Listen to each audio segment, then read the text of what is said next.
Hey Jack, Hey Jimmy, why did Yoda stop going on missions after he moved to Dagobah?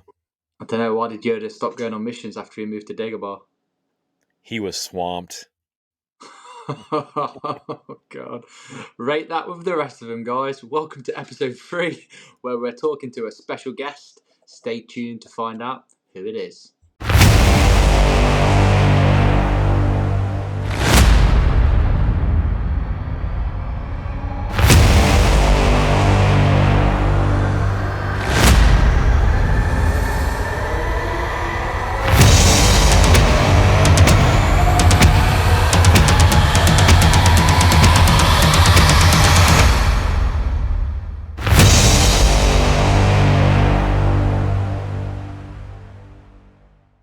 Hello, listeners, and welcome to episode 83. And as always, you're listening to me, Jack, and Jimmy here at Explore the Force.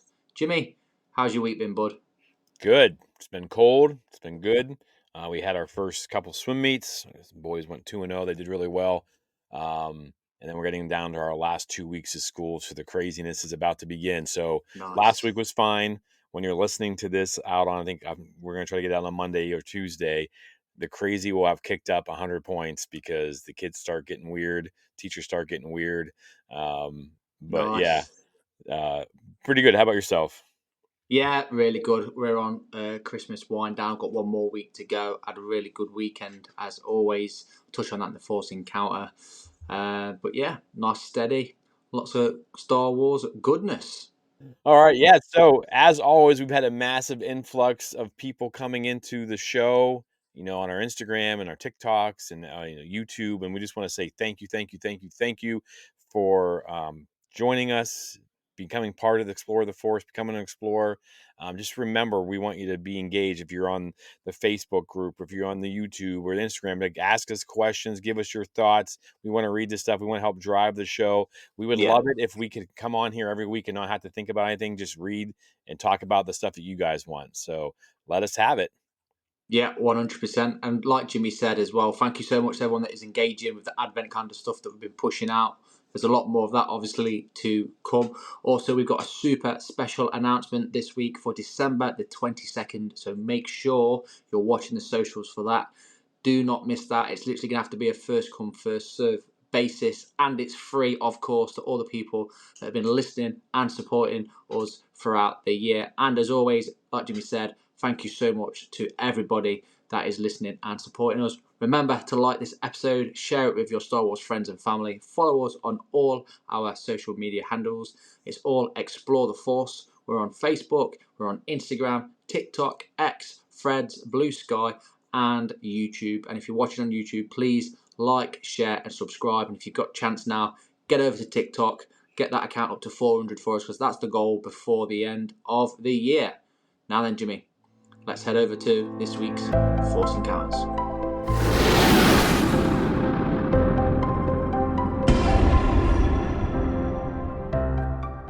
So, Force Encounters for me, very interesting one. Friday, the wife had a work Christmas party. Off she went. And like any person left alone to their own devices, as an adult, what would you do? You would play Star Wars, Battlefront 2 for at least 6 hours Oh solid my at gosh. night. And not only was I playing Star Wars Battlefront 2, I was playing Star Wars Battlefront 2 with details. And it turns out he's pretty good at the game as well. So yeah, Friday night, I literally just spent playing Star Wars Battlefront 2 for about 6 hours through the night with details. Just normal chit chat as you would. But yeah, never in a million years, and I was saying this to him, would I've met details unless I've gone to like a convention or whatever. But through the podcast, and then lo and behold, I'm there playing Star Wars Battlefront 2 with someone I idolise from Star Wars. So I know Dee's listening. It was also his birthday as well. Happy birthday to Dee for the past birthday you've just had. But yeah, that was my Force encounter, Jimmy. What about you? Yeah, I got your message and I looked at my wife. I said, Molly, I was like, Jack is playing video games with Quay Toolsite right now from Solo movie. And she's like, what? And I was like, yeah, he's playing with details. And she's like, well, get on there. And then I had to tell her that I don't think I have the game downloaded on my PlayStation 5. So that was pretty awesome. Yeah, like you said, it blows my mind just in the year and a half of doing things, how much fun stuff we get to do. And, maybe we make a new friend at the end of this episode too. Who knows? But Yeah, yeah, so I was talking with Taylor a little bit online, and the Tempest Breaker just came out. Our friend Kevan Scott's audio drama that has Mark Thompson and all these other people in it. yeah, And Taylor's already crushed it, and she's like, "You need to read the comics," and I usually do. I just hadn't gotten to them, so I've read 14 comic books over the last 2 days. I finished the Seeds of Starlight audio book, which is a Phase 3 book right yeah. after the crash. So a lot of Star Wars audio books and comic books, and just yeah, a lot of fun. So very Nice, exciting.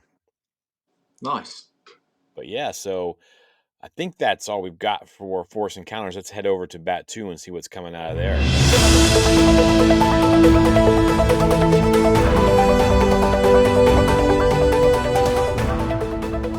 Okay, so plenty of news coming out this week, lots to discuss. First up, lots of rumours and outlets saying that Star Wars Ahsoka is moving to the UK to start filming next year.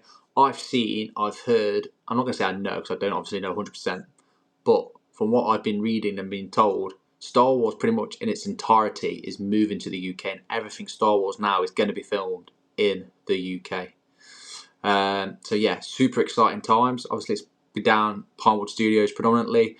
A lot of the reason for the Ahsoka thing might be as well to be a bit less reliant on the volume, because I know they used it an incredible amount lately. But yeah, good news for us UK people. Obviously, bumping into the cast, the characters, directors, etc. Hopefully around that area. Yeah, how do you feel about it, Jimmy? Actually, to be fair, Well, that sucks. You guys always have all the Star Wars stuff. Damn yeah, it. Damn British Empire, man. Taking all the good yeah, stuff. But home yeah, home Star Wars. I'll have to move to the UK apparently if I want to continue this hobby of ours. Dang it. Nice. But yeah, so I hope you guys have a nice guest room. Molly and I and the dogs are on our way. All right, when asked about a second season of Skeleton Crew, because it has kind of really popped off after these first two episodes, and we're super excited Yeah, for episode 3 Tuesday night. Make sure you join myself and Mike, and I believe Marie's coming on. So we're gonna have nice. a great breakdown of that episode. Hopefully, we won't be emotionally, stunned from anything crazy happening. But when asked, Watts said, "We 100% have an idea for a second season and know what we would do. We have a built-in ticking clock of the kids and their age, and by the time we would get production going, we know that what age they would be. So we would be writing towards that. You'll be growing up with the kids. It would be something like a 3 or 4 year time jump to it to make sense. We haven't seen the kids in a while, so it just depends on how tall the kids are. But we wouldn't do like a Stranger Things thing where we're like it's the next day, because it won't be." Christopher Ford followed up Watch comments and added, "It's built into that. It would be a bigger time jump forward because it does take so long to get things moving. This isn't Yeah, like it would take place the next day because the kids are going to be older. There are so many repercussions. It's like you kind of want to catch up later." Yeah, we talked about that, remember? Because of how yeah, this was supposed to come out last holiday season, and with the strikes and stuff, it got pushed a whole year. So, and yeah. these kids, they're going to explode in height. They're going to change so much in the course. I Mhm, mean, mhm. there's a young girls that in their KB, and like they look like young ladies now, and they're like Yeah, little kids in this, and then the boys are start maturing and getting bigger and stronger. And yeah, that would be weird. I'm glad they're not going to be like, oh, it's the next day. yeah. If Which they was have one a of my plan, issues, wasn't it? Remember when I yeah, and said about that's Skeleton yes, Crew? It'd you be one said of my that issues. multiple times. You said like, how do we get a second season of this? Because if it's successful, Disney's not going to not move on it, right? If it's Yeah, successful, they're going to want to build on it, especially with backlash from other shows. But and given the hype around it right now, if it continues this trajectory, you're definitely getting a season 2. We'll be yeah, curious, how this leads up to the sequel era. So, but yeah, I'm excited for that. And I don't. I would feel like with people like Watson Ford, I feel like they never stop thinking. Like, they yeah, always have a plan. I mean, they wrote the Spider-Man trilogy, like, they've done all this stuff. Like, I expect really nothing less from them, and I would love more Star Wars from them. I would love, yeah, maybe a movie, TV show, whatever. They're gonna be so tied into Sony and to the Marvel with Spider-Man, that who knows what projects they have coming down the line. But yeah, I'd be excited for it, and it's glad to know that um, our characters are probably safe for season one. Then, if they're already planning a season two, who knows? Yeah, yeah. Who knows? Who knows? We'll see where we go with that. Hot Toys were at Tokyo Comic Con this weekend. It took place where Star Wars Celebration is happening at the Makayu Haya Messi. Sorry if I pronounced that completely wrong. Basically, where Star Wars Celebration Japan's happening in less actually than 150 days. They brought the thunder with them. There's some incredible stuff revealed. Also, interesting point to note was John Boyega, Daniel Logan, and Jude Law were there in attendance. So hopefully they return for Star Wars Celebration in April. What's your thoughts on that, Jimmy? Yeah, I mean, I saw some stuff too where they're, supposedly they want John Boyega to come back. I think if you Yep. throw enough money at the situation, it happens. I know that he'll probably come with some demands, which he should, because I feel like he kind of got done dirty in the sequels. Mm-hmm. But yeah, I think that's great for Star Wars that you've got, you have sequel heroes. You've got Daniel Logan from the Attack of the prequels, Clones. yeah, and you got a little bit of everybody there, so it's pretty Yeah. exciting. And just the fact that Boyega's there promoting this kind of stuff, that they're Good mending hint. that bridge, right? Yeah. They're building that bridge back up, or mending that bridge. Yeah, I Because we think so. know from some of his comments after the sequel era was over, he wasn't real thrilled about his character's story arc and Yeah. Yeah. trajectory. So, Yeah. um, looks like Jude Law will be honored with a star in Hollywood Walk of Fame on December 12th. Variety has shared. Law's Walk of Fame star follows the Star Wars notables who have received their Star Wars this year, including Ewan McGregor and Carl Weathers. So, yeah, that's pretty cool to get Yeah. in the same year as them. Yeah. Massive Well deserving. congratulations. Yeah, Yeah. well deserved. Hugely. Hugely. Also, an exclusive interview from Screen Rant. They were talking to Felicity Jones, who plays Jyn Erso in Rogue One. They asked her if her role is done and dusted with Star Wars. She actually responded with quite a comment where she said, "Never, we'll never say goodbye to her. She will live on. She'll live on." She then elaborated and said, "I mean, never say never. She's a pretty badass character. Maybe she could come back as a hologram or something, which is completely possible in the Star Wars universe. Anything can happen in the Star Wars universe. Look at Emperor Palpatine. Somehow he returned. No Yeah. pun intended. But what I think could happen, and they tend to sort of hint towards this thing happening. I think we're going to see her in Andor season 2, but I don't think we're going to see Felicity Jones. I wouldn't be surprised if we see a young girl next to Saw Gerrera. Oh, That's 100%. They're missing a huge opportunity to tie into it. Because, I mean, if this leads right up to that scene of the Rogue One beginning, yeah, um, they could have Felicity Jones there, like, yeah, just before, like, maybe because every 3 episodes is a year, I believe, right? yes, So, yeah, in the 3rd cycle, you could have them dealing with Saw, and Felicity Jones, Jyn Erso, could hmm be there with him as an 18, year old yeah, girl that he's but about to yeah. abandon or whatever. Yeah, That'd be but they've just got nuts. to be careful with the age thing because Yeah. obviously if Cassian does come across Jenna at sort of Felicity Jones's age is on screen, if you know what I mean, then the question is going to be then what's the youthful secret to Andor looking so youthful in Rogue One? But Yeah, maybe. they could also do a separate scene where it's revealed how Jyn Erso was arrested because the first time we see her in Rogue One as an adult as Felicity Jones is arrested in the Yeah, back of in that prison. truck. Yeah. You're being rescued. Yeah, Yeah, I think there's a lot of potential there, and given how well they wrote the first season, I'm sure, yeah, and um, they have the connections to the first, to that movie. yeah. So I can imagine that if it fits the storyline, I don't believe they'll force anything. That would be monumental to tie that in. I think That'll to happen. get another Jyn Erso. That'll happen. Yeah, that'd be great. Um, Manny Jacinto spoken how he is open to coming back to a season two. Yeah. Yeah, I mean, Yeah, he said a couple months ago that I mean, it's his whole mission is to get a second season. Lots of potential, maybe some time away from it. The fandom can calm down a little bit. I still, I still am like, all right, so the acolyte's over. Let's do The Apprentice, right? And you could do a yeah, low budget, man. You could just do him, um, and OSHA and Vernesha yeah. chasing his One butt hundred. all over this, Yeah, stars. But you could just go to some. You don't have to make it super crazy. You could just do flashbacks yeah. and things. I think there's a lot of potential there. And with Plagueis, oh my gosh, the potential for season 2 It's is there. so It's there. large and Yeah, so.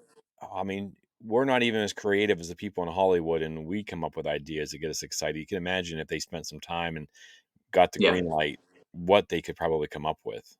Yeah, yeah, 100%, and that's what it was alluding to as well. Because Manager Send, I think, came out this week or a couple of weeks back, saying essentially there was so much planned for Darth Plagueis as well. So Yeah. why not? I think that's a really good title, if you like, for the next acolyte in disguise, the Apprentice, Yeah, because you could and do then The bringing in Apprentice, and you Palpatine. could do The Master, just do a 3 series and just change the Yeah, title. It'll take some of these Star Wars fans a while to realize they're supposed to hate it, you know? They won't realize it. So, but yeah, I yeah, think it has lots of potential. Like, that's the biggest thing about The Acolyte being canceled.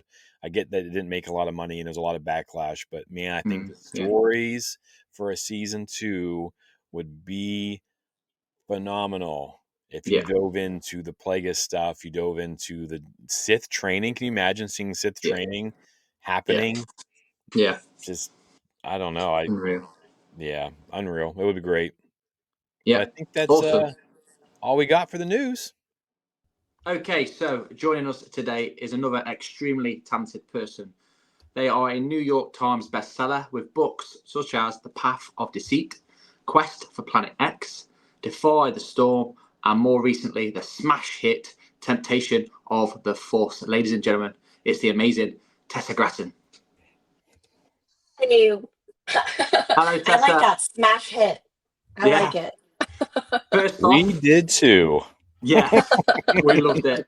First off, amazing name. My daughter is so excited there is another Tessa in the world. Uh, and secondly, thank you for joining us. Oh, I'm so happy to be here. A special hello to Tessa. I'm excited when I meet other Tessas. I didn't meet anyone else with my name until I was in my 20s.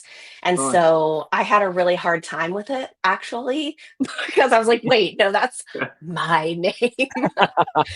But I do like it. So Brilliant. Brilliant. So yes, Tessa, thank you so much for joining us. We're super excited to have you on here. Like we said, big fans of the High Republic, and we're just ready to dive into some of this. And yeah, absolutely. Get stuck in. So, first things first, tell us a little bit about your journey as a writer and also a Star Wars fan. It's actually very different journeys. Until very recently, I was a Star Wars fan my whole life. One of my earliest memories is seeing Return of the Jedi at a drive-in theater when I was like 4 or so, and becoming completely obsessed with Ewoks. Like early cosplay adapter, I had like a teddy bear, PJs, and insisted that I be referred to as Wicket, not Tessa. Um, and Brilliant. so yeah, I've absolutely loved Star Wars since I was really little, but I didn't want to be a professional writer until I was in my early 20s. I always wrote Ah, okay. stories, but I didn't really conceptualize writing as something one could do for a living. I thought you did like writing as a hobby, Yeah. which obviously you can also do. But I was always involved in fandoms as a reader and like a like kind of a content creator in like in the 90s where we would make like pamphlets and like hand them out to our friends as opposed to, I didn't have the internet when I was 12. um But so Star Wars was always really kind of a fandom and a reader thing and a Yeah. viewer. I read all of the books that came out up until the late 90s. And that's when I went to graduate school and I stopped reading for fun because of graduate school. um, but my writer path really, even though once I started being friends with people who did write for Star Wars, there was this weird dissociation where it never actually occurred to me that I too could write a professional Star Wars book.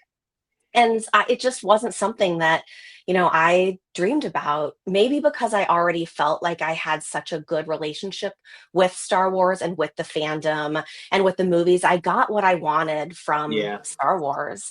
And then Justina started working for the High Republic. And of course, it wasn't called that yet. It was just this really, really secret Project Luminous.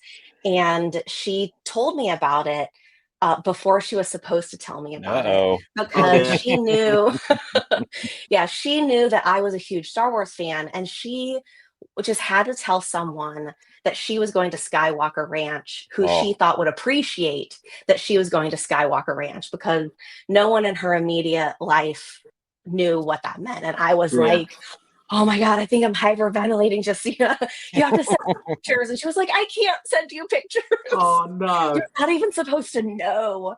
So it was a really kind of fun convergence of my fandom and then my friends writing for my fandom. Yeah. And it was about a year later where Justina said, Tess, you have to come write this book with me because I know you like cults and I know you like monsters and I know you like teenagers kissing and I know you like tragedy. So you have to come do like Path of Deceit was made for mm, you. Yeah. And I agreed with her, and luckily it all worked out. So Oh that's yeah. that's how they came together. It was a very like separate paths. Okay. very Nice. Nice. wow, that's yeah. We have a couple questions about Justina in a little bit, but, Sure. so what would you say I mean, you said, like, Return of the Jedi, so you said you read all the books, so you've read, what they call, Legends now. Is there Legends, a yeah. book that sticks out or a movie, I mean, maybe it was Return of the Jedi that really sticks out to you as, like, what has hooked you, or is it was it the Ewoks and, the little murder bears running around? It really initially, when I was 4, it was the Ewoks. But as I got older, I really connected, unsurprisingly, I think, with Princess Leia. Not only was she like she just can do everything. I really appreciated that about the character, that she set her mind to do something and she could do it. And she also didn't expect that she had to do it alone. And I think that I sensed something about her when I was, really young, that she wasn't just a hero, but she was a leader. And like Yeah. actually, Yeah. she was both of those things, but like brought people together. And I really also was super obsessed with her hair.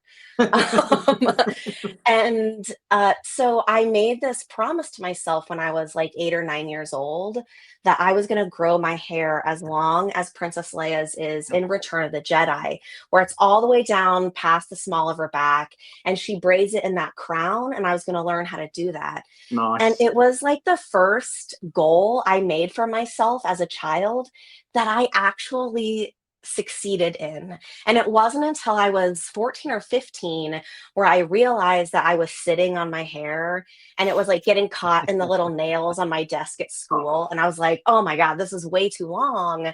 But I can braid it in a crown just like Princess Leia. I'm just like Princess Leia. And so that was what stuck with me, was mostly her character. Awesome. And I started also paying attention to Carrie Fisher a lot, and I really have always admired how open she has been, talking about her like mental health issues. And she's also a writer. And when I discovered that, I think I was even more like obsessed and impressed with the Carrie Fisher Princess Leia, I love that. like, yeah, so That's that's really what cool. pulled me through in the long term. Yeah. Yeah. And I love books, so it was an easy sell for me to I read love that. Star Wars books. I love that. That's an It incredible is way to start your Star Wars journey. It is crazy when you think about, like, when you see all the footage of them testing different people and how these characters became Mm. Princess Leia and Luke and Hmm. Han, and just man, everything just kinda lined up for that first movie, and Yeah. it's been incredible, so I can that's awesome. Um, you know, you have quite the resume as far as writing prior to coming into Star Wars. Yeah. What is your favorite fantasy geekdom? Like, where do you really feel at home, I guess, when you're writing? Um, Secondary world fantasy, probably. Pretty much any iteration of that. I really love epic, like quests and the scope that epic fantasy has. Yeah. And I love magic so much. I love playing with different kinds of magical systems and cultures and like the different kinds of cultural clashes that you could have in secondary world fantasy. It really feels like there's no limits to my imagination when I'm working in that kind of Nice. space. Yeah, I get that. I grew up reading the Dragonlance by, Weiss and Yeah. Hickman, and just, Hmm. just consumed those books when I was a kid. So I definitely understand that. That's great. Yeah. I love dragons. Yeah. We need Oh, more dragons in Star Wars. yes. That's what I'm hoping Yeah. for. Like Game of Thrones, but with mythosaurs and Mandalorians, maybe. Yeah, is a crate dragon. Is that the Yeah. one that's in The Yeah. Mandalorian? That was Yeah. great. So, go ahead, Jack. Yeah, so I was going to ask, is it a difficult profession? We've had obviously loads of different people on here, writer-wise, and they're always looking for the next job. And we know obviously the competition can be fierce. So yeah, is it quite a difficult thing? It is. I think that it's probably not harder than other jobs. It's just hard in different ways. Okay. For me, the biggest difficulty comes with the struggle between like art and business because when you are an artist for your living, then you also have to become a business person. I'm my own Yeah. boss. I have to keep track of all my own like payments, and I have an agent, and my agent is very good at all of that kind of stuff, and that she supports me in that. But when it comes down to it, it's a very different way of thinking about writing once it's your job as Yeah. opposed to when it is something that you do because you love it. And finding ways to keep loving it, even on those days when I'm only doing it because I have to, Yeah. because I signed a contract and, oh, it's Monday, I got to go to work. Finding those ways to still love it is really important because I do think that because it is at the end of the day art and a creative process. If I am not excited on some level about what I'm writing, that comes through in the work. And Yeah. so you can't write something that's really going to resonate with readers if you're not feeling that resonance yourself. Yeah. So I think that is what makes it specifically hard to be a professional writer, but it certainly isn't harder than other jobs. It's just different. Yeah, Yeah. Okay. absolutely. Wow. Um, yeah, that's a great answer. Let's jump into the High Republic here for a little bit. You talked a little bit about how you kind of got pulled in. So Justina says to you, like she, obviously doesn't tell you anything she's not supposed to because that'd be wrong. But they're diving into it. We got this information, I think in Celebration Chicago, and like, oh, Project Luminous, and no one's like, okay, what does that mean? Um, and of course now we're coming speedingly towards the end of this whole Yeah. process. What was it Yeah, like? How do you get pulled into? Are these because we see it seems to be like with George, even Jose, they kind of bring people in that they know. Was that the kind of how your way in? Was Justina? definitely. Oh, definitely. I so. When they first announced Project Luminous, I only knew that Justina was working on it and that it was an exciting new, like, literary venture for Star Wars. Like what everybody else knew, she really only had told me that she was working on it, not like any details or anything like that. Um, and so I was really able to just be excited about it initially as a fan, and then start to listen to Justina talk about it as her peer. And we had been critique partners for a while. Like we would read each other's work and Yeah. like give feedback. And we'd hung out. We've been friends since 2015 or so. Okay. Oh, And nice. so she talked to me about it once it was public knowledge as a professional, where it was like, oh my God, this deadline is so fast. I can't believe how fast the Star Wars deadlines are, which is probably something you've heard from other Star Wars Mhm. writers, Yeah. where there's just, it's relentless. Well, um, yeah. and it wasn't until they were really starting to plan phase two, like really get into the nuts and bolts of who was writing what and when different things were due, Mm. that Mm. I know on Justina's part, and I believe this was also how Kevin, Charles, and everyone Yeah. felt, was that they really needed more writers because the Yeah. scope was just so big that they could do it with excitement and hope for phase Yeah. one, but Yeah. that for phase two they really needed to bring in help essentially. Bring in the big um guns. right, and so that was the point where multiple new writers were brought Yeah. in. And I actually haven't talked to Lydia or Zoraida or George specifically about this, but I know Justina pitched me specifically to co-write Path of Deceit with her, Nice. that she wanted to write it, but she wanted to write it with me. Yeah. And so I think that's a pretty like rare way to get pulled into Star Wars, Oh, yeah. as a very specific co-writer kind of ask. Yeah. But like you mentioned, I had a bunch of books that I've written beforehand, particularly like YA books with this Mhm. kind of like monsters and kissing, like very thematically relevant to Path of Deceit. Mm. So I don't think it was too hard of a sell, I hope. um, when she was talking to Mike in particular about this, Mike Yeah. Siglain, the Yeah. creative director. So Yeah, he's his energy is awesome, especially when he's Yeah. out on those panels. He's always gets the crowd fired up. What are the nerves like coming in once you find out who's all in phase one? And they pumped, like you said, they were pumping out books. I could not keep up mhm, with phase one, yeah. trying to read everything. Luckily, as a teacher, I had the summertime. I caught up. What are the nerves like? I mean, it probably makes it easier coming in with Justina, but what's that like coming into this group that's already been formed? It was really interesting. I also have known Daniel Jose Older for a long time, and I had met Claudia before. She and I have the Okay. same agent. So it wasn't a completely like closed door to Yeah. me. Like it was a lot of people that I interact with before and a lot of my peers in many ways. So, and they were all so welcoming. I think partly because they were all like, oh, thank God, more Yeah. people are coming to help us with this. Reinforcements have Please come arrived. do this. Yeah, come on. We need you guys. We need you in this. Yeah, you want to do that? Go ahead. We'll help you. We'll teach you everything you need to know. So it was a very enthusiastic welcome when we first started joining in on the big writer Zoom. It was all Zoom at that point Yeah. because I joined in early 2020. So we were fully in lockdown at that point.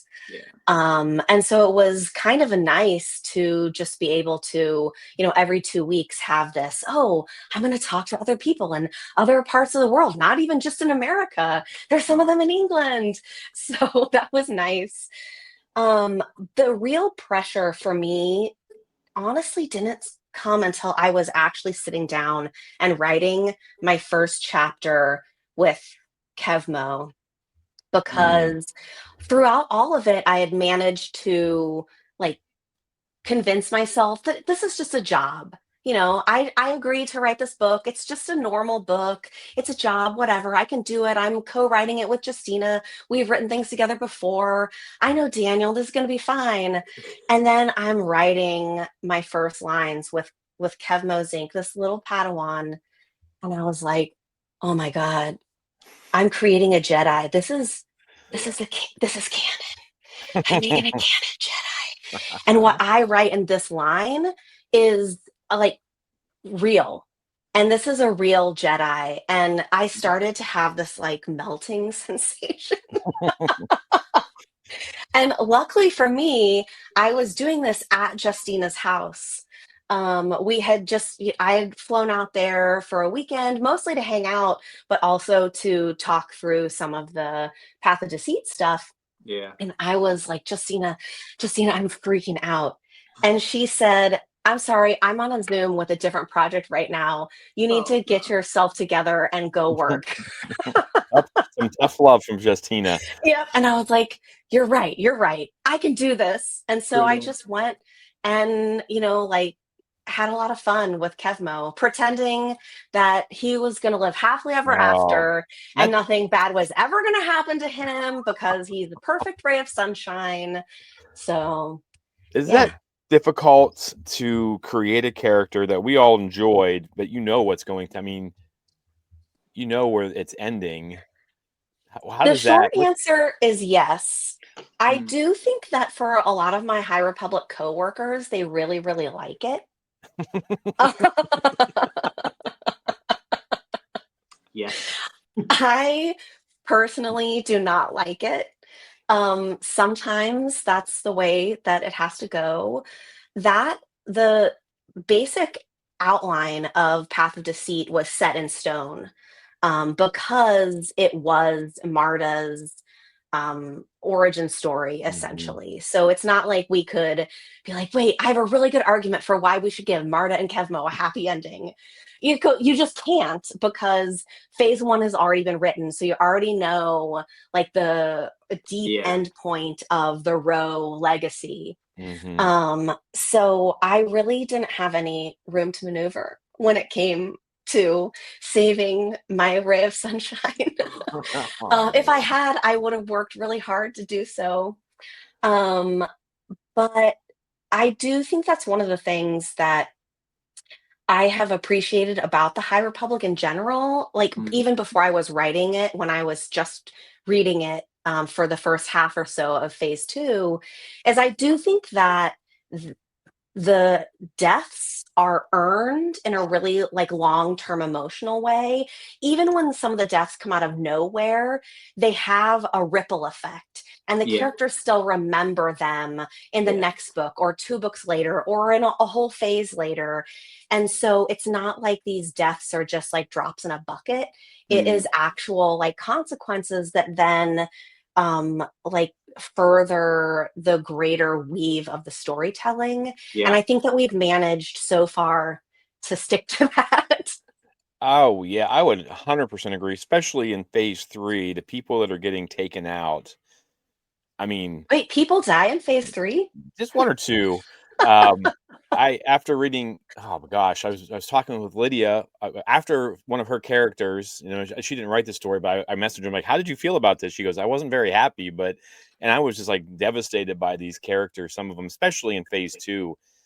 Towards Yeah. the end of phase 2, I mean, it's like a Order 66 all over again, it seems like, just but you're right, they all seem so impactful, like, these characters that you guys Yeah. have done such a great job of making it like these characters have always been part of the Star Wars lore, and you've created it from nothing. It's one of the things I love about the High Republic is they just feel like Star Wars, and then when we do lose them, it's really, really impactful, like you said, so, Yeah. that is it's difficult though, because I sit there and Yeah. I think I was reading Cataclysm, and then my wife's like, "What's wrong with you?" Because I'm, like, shaking. I'm like, "I don't know who's gonna live," Oh, no.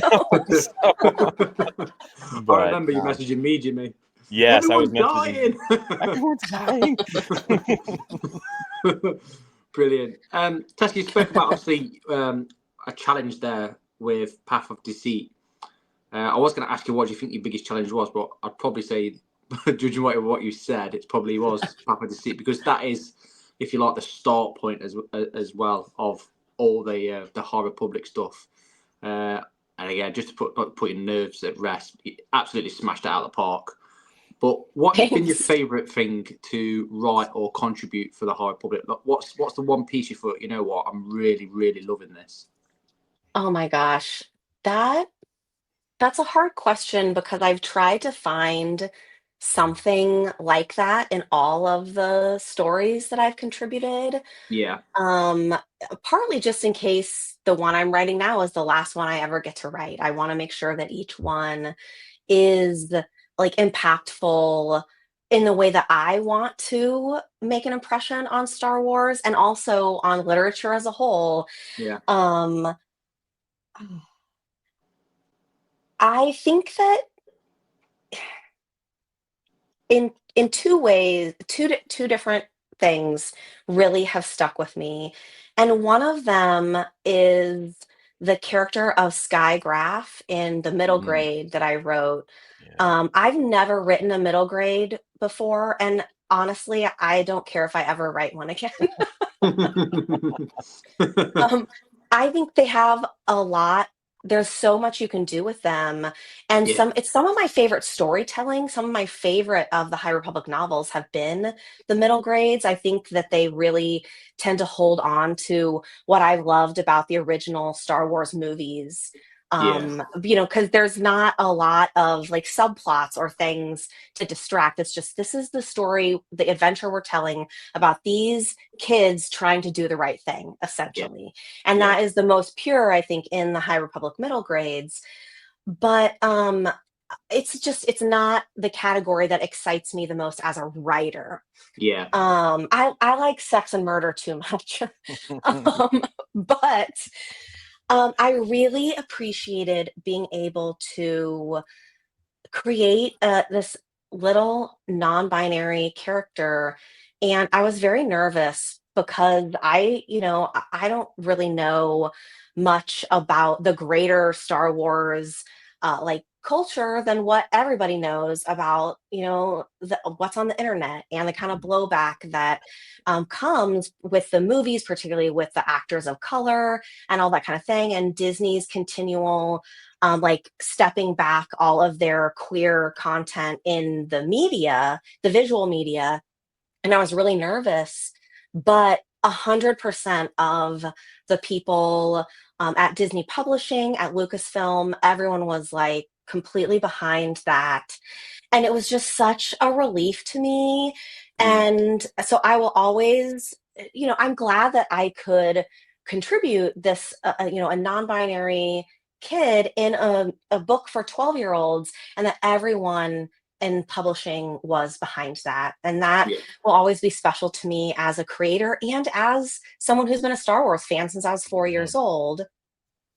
And then as a writer, like on the other end of the spectrum, there was a lot of pressure. I'm sure you can imagine writing mm, a book called Temptation of the Force, Yes. where I was told explicitly, this is the Empire Strikes Back of the High Republic. And I was No like, pressure. whoa, nice, nice. how dare you say that to me before I've written a word? Because that Meltdown is part like, two. yeah, that's just like Christina. a classic movie, not just a classic Star Wars movie, but like Yeah, in all movie history. So there was a lot of pressure. And I struggled and had fun, but ultimately, when I held the first hard copy of Temptation of the Force that was sent to me, I had this feeling that I hadn't had in a long time as a published writer. Um, it's like my 15th or 16th published book, and it had been several years since I held a book and I thought, I did what I was trying to do. I don't know if people are going to like it, but I feel like I did what I set out to do in every word of this book. yeah. And so that I is also, Star Wars gave that to me, and it was really hard, but I'm always going to be proud of Temptation of the Force. So that explains the ending of that book then. Cliffhanger much? Oh my gosh. I was like, "No!" I remember finishing that book as well. I'm like, jumped out of my reading chair and I was like, "No." Like, that now that all makes sense because now that Yeah. is you nailed it then. Empire Strikes Back, the cliffhanger, the love stories. Oh my Oof. gosh. Yeah, that book. We've got some things to talk about there. Now that the High Republic is coming to an end, I mean, I don't know if it's over for you or not personally. The last book, it looks like it's coming out in what, June. Charles will have I believe started it. so. We'll wrap it up. I'm a little like every time I think about it, I get a little like, oh, like I've been with these characters in this story Yeah. for so long. How do you feel Yeah. about it all coming to an end? Because you came in there and you've written two amazing books for Phase Three. Big books. And it just, I mean, I feel like Phase Three has come out swinging. Every Yeah. single book is every time I read a book in Phase Three, like that's my new favorite book. They're just That's all great. I so love to good. hear And that. like, how are you feeling as it comes to an end? When I turned in Temptation of the Force, I was like, bye guys, see you all in 2 years. Like emotionally, I was ready to just take a break because, I wrote and co-wrote four High Republic books in like 2.5 years. That's insane. It was nonstop chaos. And so I was very glad to chuck that cliffhanger at Charles and be like, go with God, Charles. This is what you wanted. So I did it for you. Um, but you know, I still have been going to all the meetings because, all of the, when we announced different things and, all the acolyte stuff was going on. And, I'm still part of it, Hmm. obviously. And it's Yeah. nice to connect with everyone and have, good conversations in those meetings. And it's been really strange because as everyone else has been ramping up, to the finish line, I am like, I don't have any more writing that's coming out for the main initiative of the High Republic. And so it's both uh, really great and also just kind of weird to just kind of be like hanging on in the tail of the comet. Do you Like I'm still here. Do you feel like there's more stories to tell that could be told later on? I mean, I'm not asking that if they're coming, but do I'm you feel? sure. I feel like there's a massive gap between Phase 2 and Phase 3 with, like, Yeah. especially like you said, Marta, like, Yeah. and her sister and, the whole Rowe family. I mean, do you feel like there's Hmm. potential there to I do. dive I think there's a into? lot of space. I think that all of us need a little bit of a break, but Yeah, I would that it's, imagine. it's something that we all really love and have had such a good time creating. And it's been so, I do think it's really rare to get to actually create this kind of storytelling in the Star Wars universe because so much of it is connected to the Skywalker saga, which Yeah. obviously great, but there's so many constraints and so much of what happens during that timeline is already decided. So you can find really important little stories to tell and like great Yeah. character moments and things like that, but the overarching plot is there.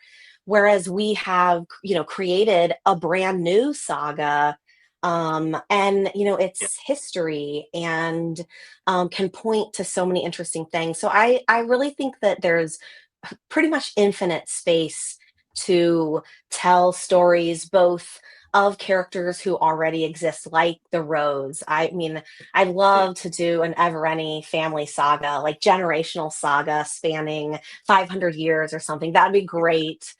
But also, brand new stories about, the exploration of the Outer Rim, like all of that stuff with the Yeah. Pathfinders and that kind of stuff. There's a lot of room for some really interesting stories out there. So definitely, I think there will be more High Awesome. Republic. Yeah. That makes me feel good to hear Yeah. that. Yeah. No, I totally agree. I keep saying it on our show, don't I, Jimmy, that Star Wars can carry on without the Skywalker stuff, and the High Republic proves that. You know, there's nothing really to do with Yeah. Skywalker at all, and yet it's a massive, massive success. Do you think that we'll ever see the High Republic in live action? I know obviously the closest thing we've got at the minute is the Acolyte, but do you reckon that it'll get its own like individual standalone thing? I wouldn't be surprised because it is such a, there's so much room to tell stories. Yeah, And I think that the High Republic initiative has proven that a lot of people are hungry for stories about the Jedi when they were at the height of their power, when yeah. they were still, if I can be so bold, the good guys. um, and so I do think that it's possible. They super don't tell us stuff like that. Yeah. Um, but yeah, I wouldn't be surprised at all. There's not really any way to really predict it, though. So Disney does what Disney wants. Yeah, 100%. So just imagine the scene then Kathleen Kennedy's left. I've taken over. I've got the phone. I'm ringing you up.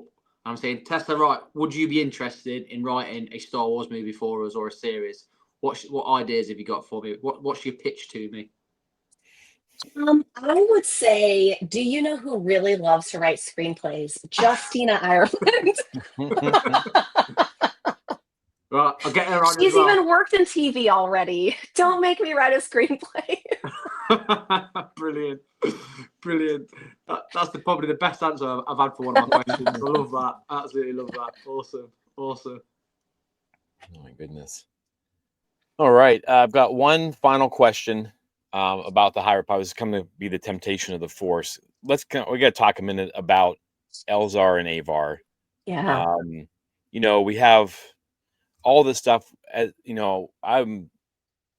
born in 1976, so Star Wars has always been part of my life. We had this whole thing with attachment, and they seem to be going against the common, the rules of the Jedi. Like, is that how was that bringing that into the book? Like, was that something that you were? Can you, if you can tell us, were you supposed to bring that in? Or I mean, the book is called Temptation of the Force. I mean, Yeah. it obviously has a double meaning in this book, and I was just kind of curious about that because I remember reading that. I was actually driving to Texas and listening to Mark Thompson bring that to life, and I had to I messaged Mark, and I think I even tagged you both. I'm like, wow, chapter 53. I should have pulled over. Like, my goodness. So Is that the sex chapter? yes, it's the sex chapter. Everyone knows it. Just Everyone have to knows make it. sure. Yeah, that's the sex chapter. Yeah. So yeah, I mean, it kind of goes against like a lot of what because Controversial. Elzar's had some flings in the phase one. Very before that stuff happens on that the planet is escaping Hmm. Ballo. Um, Fallow. yeah, so bucking the system here. These two Jedi who are like the face of the Jedi at this point, and they're going against what The we know code. as fans. So what's Yeah. what was the Well, so that was always that was one of the plot points that was supposed to happen. When I got the assignment, that was one of the plot points was Avar and Elzar get together. Yeah. Um, and I really looked at it as an opportunity to i- analyze and investigate a lot of the issues I personally have always had with the Jedi philosophy against attachments. And so, in a lot of ways, Temptation of the Force is my dissertation on how it should be. Um, because at this point, the Jedi, there's so many of them. There are tens of thousands of Jedi right now Mhm. of all different kinds of peoples. And so, they have a support system, they have a structure, they're definitely Jedi out there Yeah. boning. Yeah. It happens because at least a significant number of them are human, and that's what humans do. One of the ways that we express our feelings is through various kinds of physicality and by having feelings at all. And I've always thought one of my biggest frustrations with the way things happen in the prequel trilogy is that Anakin, everything that went wrong with Anakin is because nobody listened to him when he was saying, but my feelings. And it's not like you can't just turn off your feelings. You Mm. can't do that unless you become a psychopath. That's it. And so it was inevitable that Anakin turned to the dark side because he has all of these emotions. Yeah. And I thought that the High Republic, with all of the different Jedi and this huge, they're at the height of their power, how would they deal with someone like Anakin? Which is not to say that Elzar is exactly like Anakin, but in the way that he in particular has a lot of feelings, Mhm. it like on that essential level, he is like Anakin. They're people full of feelings. How are the Jedi going to deal with this? And it's gone up and down throughout Elzar's life, and I just thought it would be really fascinating and Yeah. worthwhile to explore. Well, what if someone said maybe it's not anti-Jedi to love? Maybe love is actually good. Love is good, Yeah. as opposed to love will send you to the dark side, which Yeah. seems like is the theory in the Yeah. future. Well, that's And what I'm so, yeah. oh, Oh, yeah. Go ahead. Yeah. no, I'm really hoping that some of this comes through, like, when they're talking about the new Ray trilogy that's possibly coming out. I really wanna see some changes because Jack and I, we've been doing this for about a year and a half, and I'm like, we constantly talk about the episode where we're gonna talk about the Jedi being their own worst enemy. Yeah. And, like, Yeah. everything you just said there, I mean, they're just it doesn't make any sense. I mean, you kind of understand it a little bit, the Hmm. attachment, 'cause, like, you do love somebody, something, and that's one fear that I have for the book is, like, Elzar's already gone to the dark Mm. side once or twice, and if something happens to Avar, watch out. But, I would like to see some of these changes because, like, they are people, like you said, like, how do you turn off these emotions? And I think that Right. the fandom out there for, like, the Acolyte and all the pushback on some of those things, like, they're unrealistic, I believe, when it comes to thinking like these Jedi are infallible. Like, they're gonna make mistakes. They're gonna fall in love. They're gonna, Yeah. I Hmm. that's one of the things I loved about Temptation of Force. Now, I am concerned about how it's gonna play out, but I absolutely think you crushed It's it. gonna be fine. Yeah, yeah, It's definitely not. yeah. I'm convinced there's a big roulette Not wheel with with all the not names on, and they just spin it and chuck the ball on and go, right, yeah, not with Avar Charles next. finishing things up. So, Yeah, 100%. It's very cleverly wrote, I think, as well. Like you mentioned, it's very relatable. The whole thing with Anakin as well, because you're not just capturing a new audience either with that character. You're capturing people that have already watched prequels and so forth. Hmm. I can't remember for the life of me the quote, but you sort of mentioned it there, Yoda, when he's having that conversation. I'm pretty sure he says something along the lines of, when he gets asked, like, what is the light side? And I'm sure it's along the lines of love. Um, Hmm. yeah, so that really, really does resonate. Um, Thanks so much, obviously, with the High Republic stuff. What we always love to do now with, anyone really that comes on is advice. We've got listeners from all sorts of backgrounds, and something we tend to ask as well is what sort of advice would you give to up and coming writers or anyone with aspirations to be a writer or fans that want to get involved in not just writing for Star Wars but just writing in general? I really think that the two biggest things are to read widely, Yeah. read books in translation, read books in all kinds of genres. Don't give up the genres that you love the most, Yeah. but if it's fantasy, read Chinese fantasy. Also, read Okay. Russian fantasy. Read fantasy from that originates in different cultures, Nice. and watch it too. I think that there are a lot of things that we can learn as writers that will open up our own imaginations to doing new things with what we love Yeah. by reading widely. And then the other thing is to when I'm talking to teenagers and kids, I say go on adventures. And Yeah. I think that's true for adults too, is to keep having adventures, go to a new place, Whether it's, a town that's a half an hour drive away that you've never been to, or a different country, go to these new places and open yourself up to the experience of, oh, this is how these people say hello. This is Yeah, how yeah. their houses are built. Like, this is they have picnics along the river. We don't even have rivers where I live, those kind of things. Like, open yourself up to real world experiences the same way you open yourself up to other genres of reading and reading widely. Nice, nice. Oh, That's really great. interesting. Actually, you said that about reading and watching, not just Mhm, um, books or films, etc., from where you're from, but other mhm. countries. Nice, like that. Yeah, and yeah, I never even I guess I just read the book, I don't think about but Yeah, that I guess it would make Yeah. sense that, like Vision season 2 with all the different cultures that they came Yes, into it's it, a like, perfect example. I love that season. I love the visions. I'm so excited for season 3, but I'm a little Mhm, disappointed that it's gonna be all I'm not disappointed from Japan because they did a great job, but I mhm, really love seeing all the different cultures, mhm. versions of the star. I just thought it was a beautiful way to do things. Um, we do have one last question for you, and, you are bringing to life 2 of fandom pretty biggest characters. I got my Jackie Black series here. I got Oh, there she um, is. I really thought Jackie had Ahsoka potential. I Yeah. mean, I was in on her. I don't know what it was. I think maybe it was Daphne Keene as, Weapon X, all this, her Yeah. background. And what is the, and the, we love The Acolyte. It was not a perfect TV show. We enjoyed it. We have none of the complaints that a lot of people have. We've argued, people argue about the thread, and we said, well, read phase 2 of the High Republic. There's a whole thing, comic book Yeah. sections on different ways to use the Force Mhm. and all these different things.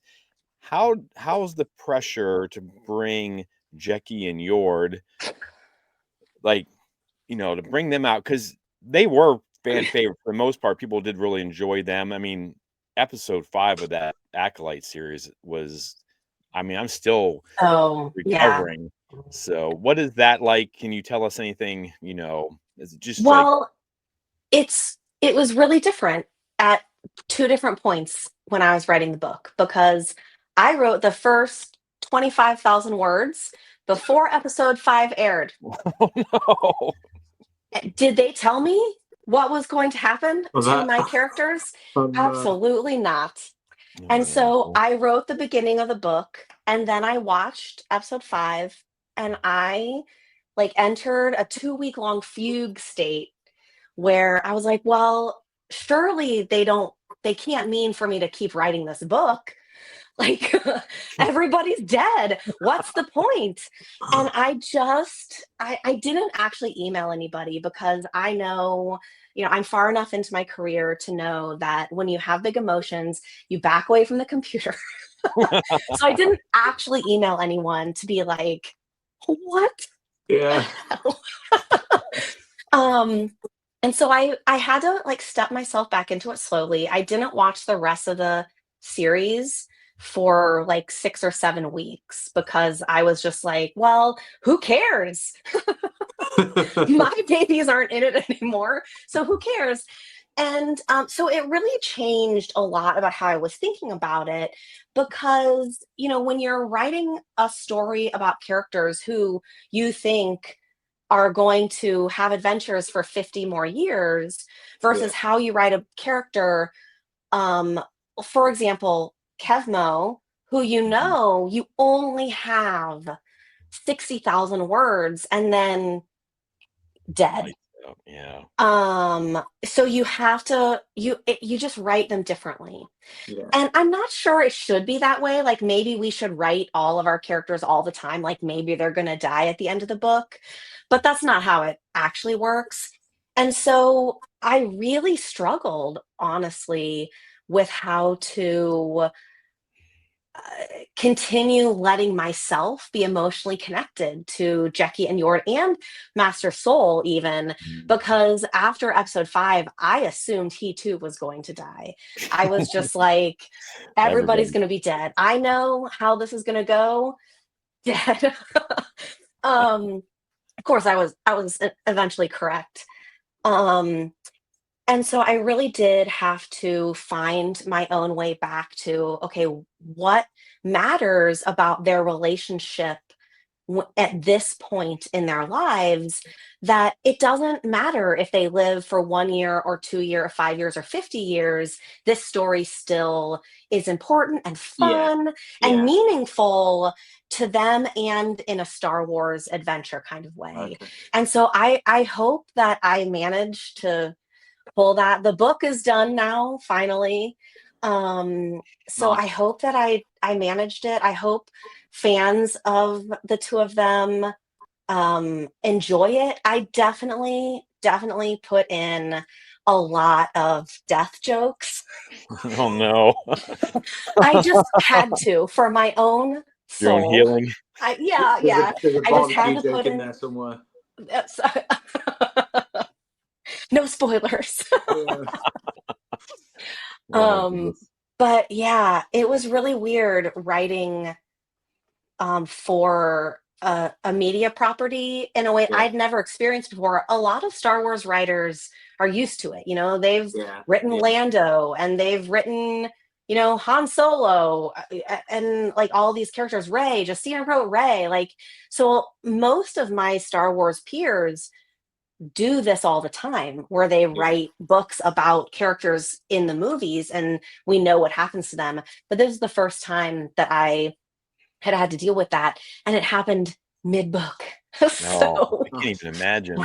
Yeah, in a non-evil way, I'm really glad it happened as well to you because that's how we feel when you keep killing off our characters from the High Republic. Yes. Payback, I guess. Yes. well, it hurt a lot, and I didn't like it. No, Brilliant. yeah, I still can't believe. I still can't. I Yeah, mean, Yeah, I mean, I know they had to set the tone, and sometimes you're just like, yeah. wow. yeah, So It, that it was was, it was a good episode. yeah. yeah. Lastly, before we let you go, Tessie, are you up for a quick quiz?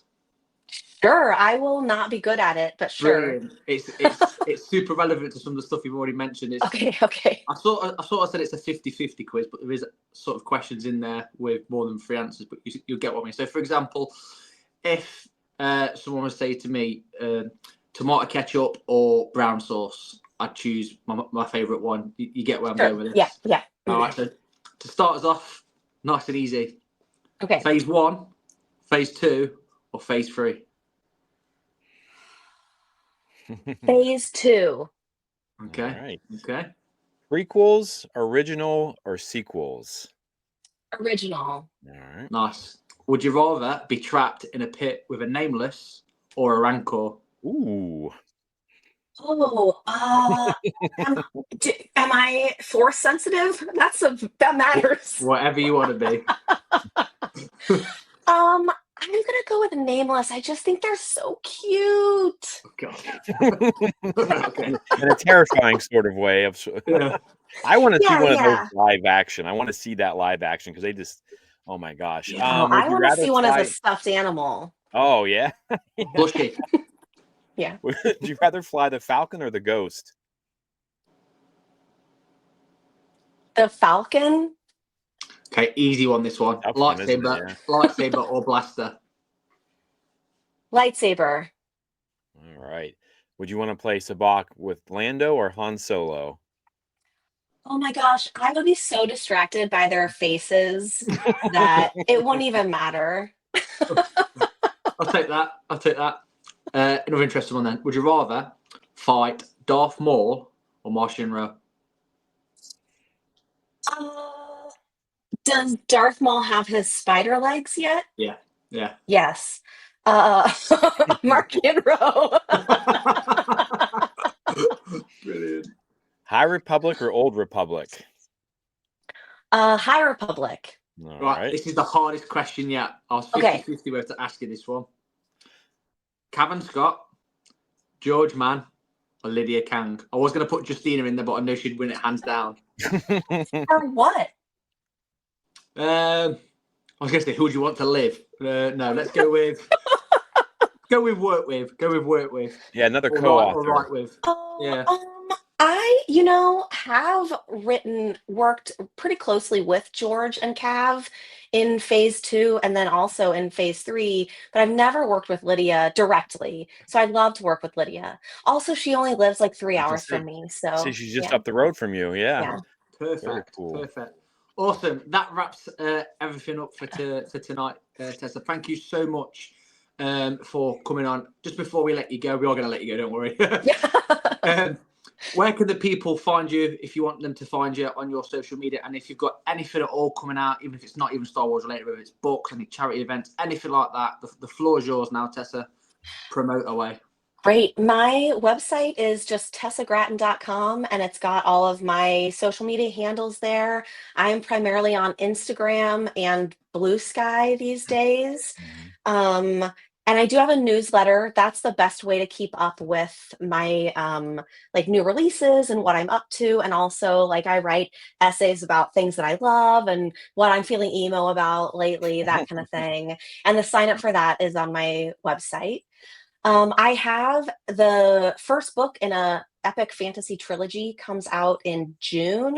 It's called The Mercy Makers, and Mm. it is about a young woman who is the daughter of a criminal mastermind, and she is a prodigy in a taboo kind of magic that can change human appearance. Oh, wow. Okay. And when her father is arrested, she has to use her magic to infiltrate the upper echelons of the empire to try and release him and probably fall in love. I don't know, maybe. I'm really excited about it. So that's The Mercy Makers, and it comes out in June. Oh, that sounds exciting. Yeah. Very Also, the cool. Jackie book that comes out Yeah, in that comes July, out. Yeah, see, that comes out I pretty soon. think. Yeah, Yeah. yeah. We wait.